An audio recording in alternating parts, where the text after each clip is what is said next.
ನಿಂಗೆ 5 ಕ್ವಶನ್ಸ್ ಕೇಳ್ತೀನಿ, ಆನ್ಸರ್ ಮಾಡ್ತೀಯಾ? ಆನ್ಸರಾ?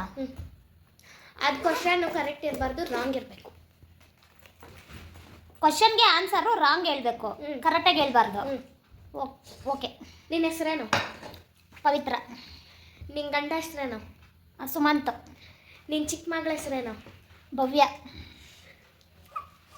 ನನ್ನ ಹೆಸರೇನು? ಪವಿತ್ರ. ಇದು ಎಷ್ಟು ಕ್ವಶನ್ಸ್ ಆಯ್ತಮ್ಮ? 5.